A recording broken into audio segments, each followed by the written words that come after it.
Hello friends, welcome to our channel. आज market के बारे में क्या डिस्कस करें, आपने खुद ही देखा होगा। मोदी जी और अमित शाह जी ने जैसा बोला था कि सॉफ्टवेयर्स काम नहीं करेंगे, हमारे जो ट्रेडिंग प्लेटफॉर्म्स है हैंग हो जाएंगे। सही में वैसा ही कुछ हुआ, लेकिन ये नेगेटिव में जाके होगा ऐसा बोले थे, ऐसा किसी ने भी उम्मीद नहीं किया था। चलिए जोक्स अपार्ट, बट मार्केट में आज आपने देखा ही होगा भारी गिरावट हुआ है। तो इसका मेन रीज़न ये हो सकता है, मार्केट का एक्सपेक्टेशन था कि क्लियर मेजॉरिटी लेके आएगा, लेकिन वैसा हुआ नहीं। तो शायद इसी रीज़न से मार्केट में ये गिरावट आई है।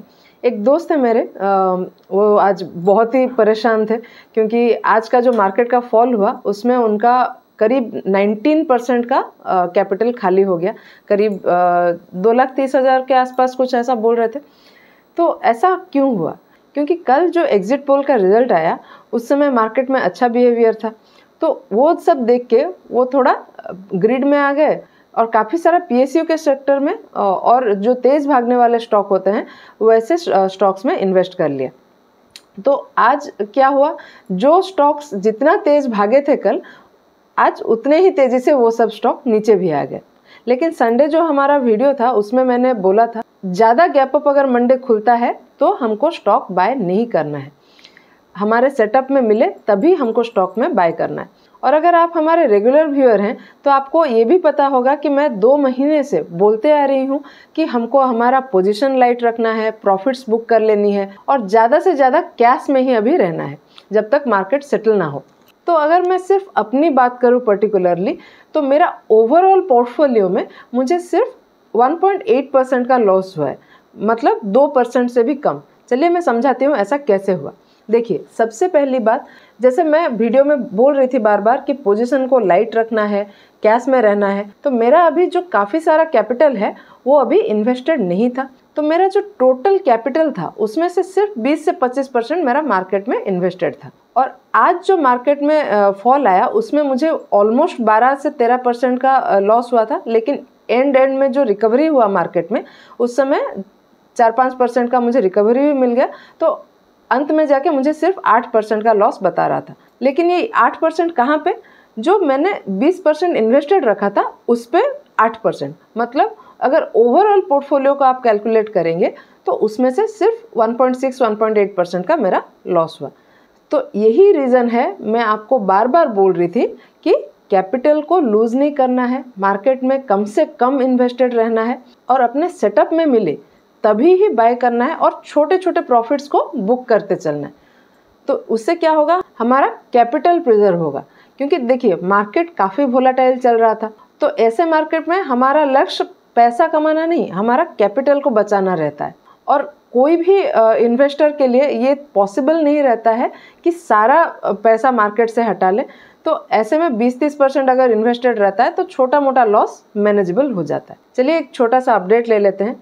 ऐसे मार्केट में भी हमारे एक डिस्कस किया हुआ स्टॉक, जो हमने स्टॉक ऑफ द वीक में डिस्कस किया था, उसने हमारा फाइनल टारगेट को टच कर लिया है, जो कि कम्प्लीटली अनएक्सपेक्टेड था। चलिए वो स्टॉक को एक बार देख लेते हैं। ये स्टॉक को हमने 15 अप्रैल को एक शॉर्ट में डिस्कस किया था और उसके बाद 22 अप्रैल को या 23 अप्रैल को हमने स्टॉक ऑफ द वीक में भी ये स्टॉक को डिस्कस किया था। उसके बाद 1-2 हफ्ते में 364 का हमारा पहला टारगेट तो अचीव हो गया था और आज हमारा स्टॉक में फाइनल टारगेट भी अचीव हो गया है 449 का। ये अचीव करके स्टॉक और भी ऊपर गया था, लेकिन अभी भी 449 के आसपास ही क्लोज हुआ है। तो अगर किसी ने यहाँ पे ये हैमर कैंडल के आसपास अपना एंट्री प्लान किया होगा तो करीब 2 महीने में इसमें ऑलमोस्ट 40% का एक बहुत ही बढ़िया रिटर्न मिल गया होगा उनको। तो ऐसे वीक मार्केट में भी आज कुछ स्टॉक्स जो स्ट्रेंथ दिखा रहे थे, चलिए वो सबको डिस्कस कर लेते हैं। आज का पहला स्टॉक है डी-मार्ट। अभी हम इस स्टॉक के वीकली टाइम फ्रेम में है और ये स्टॉक को हमने 18 मार्च को डिस्कस किया था हमारे होली पिक के हिसाब से, क्योंकि यहाँ पे ये बहुत ही बड़े कंसोलिडेशन जोन का स्टॉक में ब्रेकआउट हुआ था और बहुत ही स्ट्रॉन्ग ब्रेकआउट हुआ था और तुरंत ही उसमें हमारा पहला टारगेट अचीव हो गया था 4587 के लेवल पर। इसमें मेरे और भी बड़े टारगेट्स हैं, तो मैं चाह रही थी कि स्टॉक में अगर रिटेस्ट हो मेरे लिए एक अच्छा बाइंग लेवल होगा। तो अभी आप देख सकते हैं स्टॉक फिर से इसी लेवल के आसपास, हमारा रिटेस्ट के लेवल के आसपास अभी ट्रेड कर रहा है और अगर ये और नीचे आता है, मतलब ये 4120 के लेवल के आसपास हमारा जो ब्रेकआउट का लेवल है इसके आसपास आता भी है, तो भी ये एक अच्छा कंडीशन होगा मेरे लिए बाइंग के लिए। चलिए स्टॉक को थोड़ा सा डेली टाइम फ्रेम में देख लेते हैं। तो आज हम ये स्टॉक को क्यों डिस्कस कर रहे हैं। पहला तो हमने ये जो होली पिक में दिया था उस समय मैंने बोला था कि ये जो लेवल है मेरा ये बेस्ट बाइंग लेवल है, इसलिए मैं ये स्टॉक को अपडेट में आज बता रही हूँ। और ये एक डिफेंसिव टाइप का स्टॉक है, मतलब आज का कमजोर मार्केट में भी ये स्टॉक होल्ड आउट किया है। और आप अगर नोटिस करेंगे तो वॉल्यूम भी आज अच्छा ट्रेड हुआ है। तो स्टॉक क्योंकि अभी मेरे सेटअप में अभी बैठ रहा है तो मैंने थोड़ा क्वांटिटी तो आज बाय कर लिया है। तो अगर मेरे एक्यूमुलेशन जोन में स्टॉक मुझे और मिलता है आगे तब भी मैं इसमें एक्यूमुलेट करूंगी। और जैसा मैंने ऑलरेडी डिस्कस किया था 5197 के लेवल पे एक टारगेट और 5888 के लेवल पे एक और टारगेट मेरा अभी इंटैक्ट है। तो ऐसे ही मैं टाइमली अपडेट्स भी देते रहती हूँ हमारे पुराने डिस्कस किए हुए स्टॉक के। तो अगर आप ये सब मिस नहीं करना चाहते तो हमारे चैनल को सब्सक्राइब कर लीजिए। चलिए अभी देख लेते हैं हमारा अगला स्टॉक। हमारा अगला स्टॉक है नेस्ले। अभी हम स्टॉक के डेली टाइम फ्रेम में है और आप देख सकते हैं ये जो 2350 का लेवल है ये स्टॉक के लिए एक इम्पोर्टेंट लेवल है। यहाँ पे स्टॉक पहले रेजिस्टेंस ले रहा था, यहाँ पे भी स्टॉक ने रेजिस्टेंस लिया और फिर यहाँ से ब्रेकआउट कर लिया। और ब्रेकआउट के बाद स्टॉक ने यहाँ पे पहले सपोर्ट लिया और उसके बाद अच्छा अप मूव बनाया था। अभी फिर से स्टॉक नीचे आते हुए अभी फिर से इस जोन में अभी सपोर्ट ले रहा है। तो अगर आप देखेंगे इसमें भी आज वॉल्यूम बहुत अच्छा है और कैंडल भी स्ट्रॉन्ग बना है।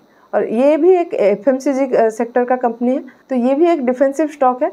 तो कल भी अगर मार्केट वीक रहता है तो भी इसमें खरीदारी आ सकती है। तो अभी हम इसको क्यों डिस्कस कर रहे हैं, क्योंकि आज ये रिटेस्ट के लेवल पर ट्रेड कर रहा है। तो मार्केट बहुत ही वोलाटाइल है। तो अभी यहाँ पे कैसे एंट्री करना है तो मैं थोड़ा क्लियर नहीं हूँ, लेकिन यहाँ पे अगर मैं अपना एंट्री बनाती हूँ तो 2320 के लेवल्स थोड़ा नीचे मैं अपना स्टॉप लॉस प्लान करूँगी और 2645 के लेवल पे मेरा पहला टारगेट होगा और दूसरा टारगेट 2774 के लेवल पे रहेगा।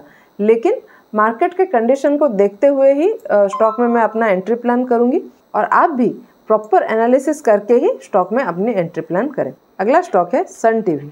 अभी हम ये स्टॉक के डेली टाइम फ्रेम में है और आप देख सकते हैं तो स्टॉक ने 736 के लेवल पे अपना हाई लगाने के बाद यहाँ पे एक राउंडिंग बॉटम पैटर्न बना रहा था।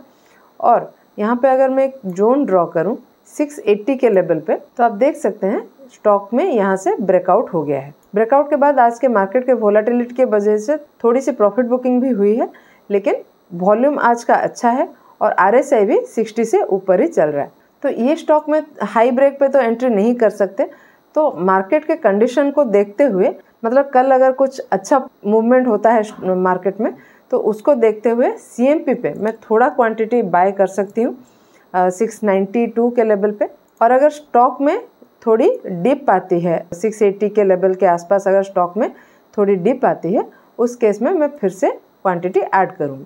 यहाँ पे मेरा पहला टारगेट 713 के लेवल पे रहेगा और दूसरा टारगेट 734 के लेवल पे। स्टॉप लॉस की बात करें तो यहाँ पे मेरा स्टॉप लॉस थोड़ा सा कंजर्वेटिव ही मैं रखूँगी, क्योंकि अगर स्टॉप लॉस प्रॉपर प्लान करने जाए तो बहुत ही बड़ा स्टॉप लॉस हो जाएगा।